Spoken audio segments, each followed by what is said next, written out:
According to research of Professor Walter Spink, I will share a little bit of information about cave number 6.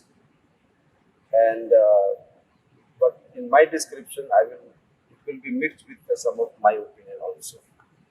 On some finer details, I have a slight difference of opinion with Professor Spink, but largely his research is quite valid. So, you know how Cave 6 was developed.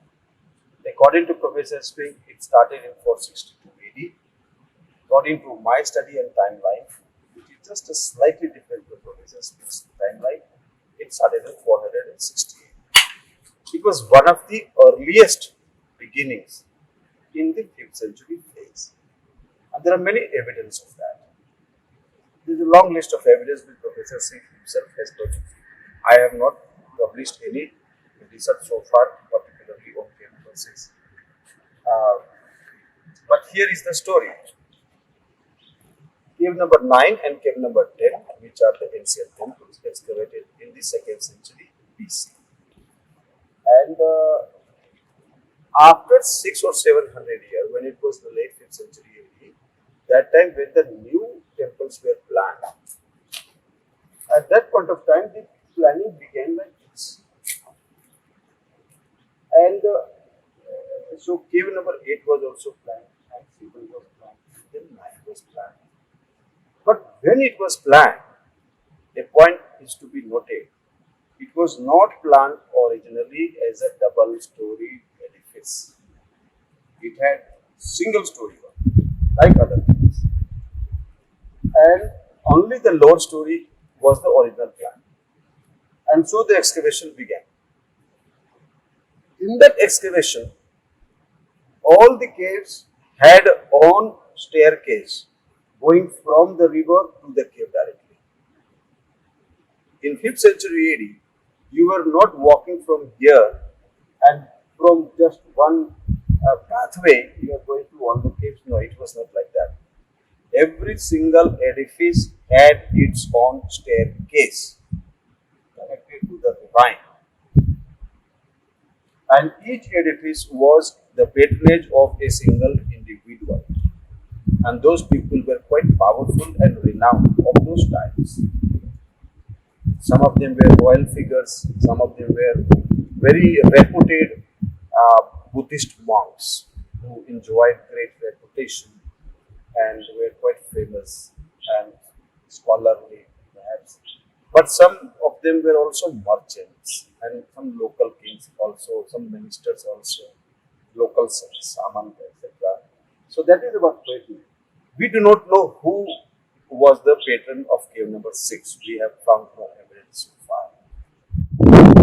So what happens in the original plan? 16 caves were planned together. 18 caves were planned together in 460 AD when Ajanta was planned. Cave number 19 and 20 were the two temples, as I said earlier. And all the other caves, including cave 6, was planned purely as a dormitory.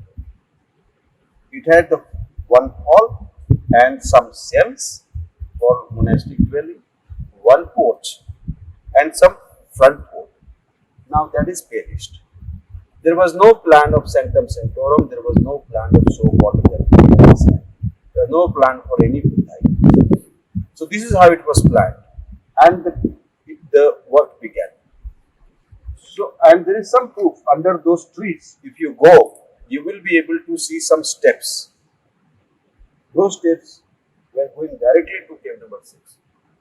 Now,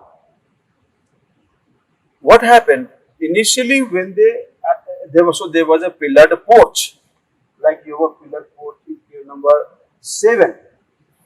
Similarly, you have a pillared porch in cave number 4, in cave number 1, and you also have some front court, then colonnade of the facade, then the porch. This was a standard part of the layout, and this standard part was also there in cave number 6 lower, but now it is not there because in 464 AD after 3 or 4 years of excavation, it seems that that porch collapsed during the time of excavation. Now, here is the proof that it so happened. When you go inside, you will find, I mean, how do you go to cave number upper 6? Today, if you have to go to a cave number upper 6, you will have to go inside the cave lower 6, then turn right. From the front aisle, in the corner, you have this rock, steps made of rock blocks, rock bricks or blocks. But these are modern, of course. But you will find the evidence that the ceiling is broken and ancient steps are created over there.